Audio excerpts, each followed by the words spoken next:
ਨਕੋਦਰ शहर विखे सीवरेज की समस्या नूं देखदे होए पंजाब सरकार ने 43 करोड़ की ग्रांट नाल बनने वाले सीवरेज का नींह पत्थर हलका वडाला दे सरदार गुरप्रताप सिंह ने 100% सीवरेज प्रोजेक्ट का नींह पत्थर रखा है। इस मौके उन्हां दे नाल नगर कौंसल के प्रधान आदित्य पटाग अते नगर कौंसल के अधिकारी अते अकाली लीडरशिप भारतीय जनता पार्टी के अहुदेदार हाजिर सन।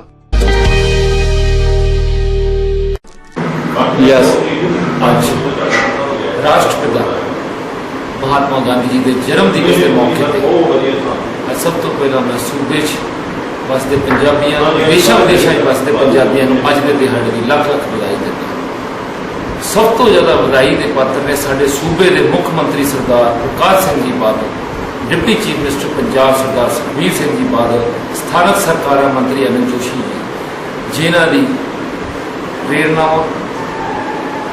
जिन्हां दे सदका अज दे दिन सानू 100% सीवरेज प्रोजेक्ट सरदार गुरप्रताप सिंह जी वडाला हल्का विधायक नकोदर जी की मेहनत सदका जिसकी आज शुरुआत की गई है। सो अज के दिहाड़े की मैं अपने वालों अपने सारे साथी कौंसलर साहबाना वालों नकोदर शहर की आवाम वालों सूबा सरकार का पहले तौर पर धन्यवाद करता, क्योंकि साड़ी मुढ़ली जरूरत सी शहर की सीवरेज तो वांझे सी असीं सीवरेज और वाटर सप्लाई का जो प्रोजेक्ट मिले है सानू, इसलिए साडे शहर की आवाम भी पूरी इस गल तो संतुष्ट है और खुश है। इस करके मैं सूबा सरकार के मुख्यमंत्री बादल साहब का, डिप्टी सीएम साहब का, स्थानक सरकार मंत्री जोशी साहब का अचेचे तौर पर अपने हल्के के विधायक सरदार वडाला जी का धन्यवाद करता, क्योंकि उन्होंने मेहनत सदका ही ये सानू प्रोजेक्ट मिले। इस करके मैं सारी आवाम को अज की लख लख बधाई देना। जय हिंद। आज नकोदर शहर में पंजाब सरकार वालों जी बहुत बड़ी स्कीम सारे पंजाब में शुरू की गई सी, जिस थले पंजाब के वक्रे वक्रे शहरों में 100% सीवरेज का प्रबंध करके सरकार वालों देना सीगा। अज असी अपने आप को बड़ा खुशकिस्मत समझते हैं। सारे शहर के निवासी, सारे इलाका निवासी, समूची नकोदर की जनता कि उसका रस्मी तौर पर नींह पत्थर रखा गया है नकोदर शहर में, जिस नाल कि सारे शहर का रहिंदा सीवरेज का काम वो मुकम्मल होगा। पहला तकरीबन 40% शहर के इलाके में सीवर गया है, बाकी 60% इलाका शहर का सीवर तो बगैर है। वो जो इलाका सारा नकोदर का कवर करके 43 करोड़ की लागत के नाल दो पड़ावां में पड़ा 1 ते पड़ा 2 इन्हां सारा 100% सीवरेज पाया जाऊगा। ये सीवरेज का पानी गंदा पानी जिहड़ा सीवरेज ट्रीटमेंट प्लांट बाईपास से बनया है, जिहड़ा कि 1 महीने दे विच चालू हो जाना, उस विच लैके जावांगे ते पानी साफ करके साफ पानी जिमींदारां नूं वरतण वास्ते या वहीं विच अपनी जिहड़ी पाइपलाइन जारी है तकरीबन 8 किलोमीटर लंबी ਉਹਦੇ ਰਾਹੀਂ ਵਹੀਂ ਵਿੱਚ ਆਪਣੇ ਪਾਉਣ ਦਾ ਪ੍ਰਬੰਧ ਸਰਕਾਰ ਵੱਲੋਂ ਕੀਤਾ ਗਿਆ।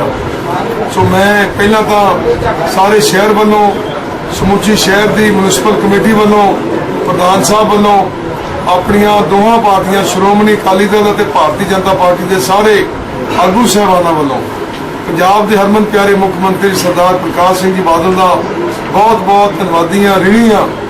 ਅਸੀਂ ਉਹਨਾਂ ਦੇ ਕਰਜ਼ਦਾਰ ਹਾਂ ਕਿ ਉਹਨਾਂ ਨੇ ਸਾਨੂੰ ਜਿਹੜੀ ਪਹਿਲ ਦੇ ਆਧਾਰ ਤੇ ਨਕੋਦਰ ਸ਼ਹਿਰ ਨੂੰ 43 ਕਰੋੜ ਦੀ ਗ੍ਰਾਂਟ ਸੀਵਰੇਜ ਪਾਉਣ ਵਾਸਤੇ ਅਤੇ 10 ਕਰੋੜ ਦੀ ਗ੍ਰਾਂਟ ਸੀਵਰੇਜ ਟ੍ਰੀਟਮੈਂਟ ਪਲਾਂਟ ਬਣਾਉਣ ਵਾਸਤੇ ਦਿੱਤੀ ਆ। ਤਕਰੀਬਨ 53 ਕਰੋੜ ਰੁਪਈਆ ਨਕੋਦਰ ਸ਼ਹਿਰ ਨੂੰ ਮਿਲਿਆ ਬਾਦਲ ਸਾਹਿਬ ਵੱਲੋਂ। ਸਾਰਿਆਂ ਵੱਲੋਂ ਸਾਰੇ ਇਲਾਕੇ ਵੱਲੋਂ ਬਾਦਲ ਸਾਹਿਬ ਦਾ, ਆਪਣੀ ਸਰਕਾਰ ਦਾ ਅਤੇ ਸਰਦਾਰ ਸੁਖਬੀਰ ਸਿੰਘ ਜੀ ਬਾਦਲ ਦਾ ਬਹੁਤ ਬਹੁਤ ਧੰਨਵਾਦ ਕਰਦਾ ਤੇ ਇਹ ਵੀ ਆਸ ਕਰਦੇ ਹਾਂ कि ये जिहड़ा सीवरेज का काम है अपने मिथे टीचे के मुताबिक 1 साल के अंदर अंदर इसनूं मुकम्मल करने में असीं सफल होवांगे। गाजियाबाद की कंपनी आ जिसनूं इहदा टेंडर अपने दिता गया सरकार वालों, उन्होंने ऑलरेडी इहदा काम स्टार्ट करता ते समय के मुताबिक उस टीचे मुताबिक इहनूं मुकम्मल करांगे। शहर को साफ सुथरा बनावांगे। जिहड़ी मंग शहर के लोग 20 साल तो 25 साल तो कर रहे सन कि शहर में प्लांट लगना चाहिए गंदे पानी का साफ करने लई, शहर में सीवर पैना चाहिए है। अज असीं ये समझते हैं कि अज असीं उस मंग नूं पूरा कर चुके हैं, करने में असीं अपने कामयाब होए हैं। इसलिए मैं सारे शहर निवासियों वालों भी ਸ਼੍ਰੋਮਣੀ ਅਕਾਲੀ ਦਲ ਭਾਰਤੀ ਜਨਤਾ ਪਾਰਟੀ ਦੀ ਸਰਕਾਰ ਸਰਦਾਰ ਪ੍ਰਕਾਸ਼ ਸਿੰਘ ਜੀ ਬਾਦਲ ਦਾ ਬਹੁਤ ਬਹੁਤ ਧੰਨਵਾਦ ਕਰਦਾ ਤੇ ਮੈਂ ਖਿਮਾ ਮੰਗਦਾ।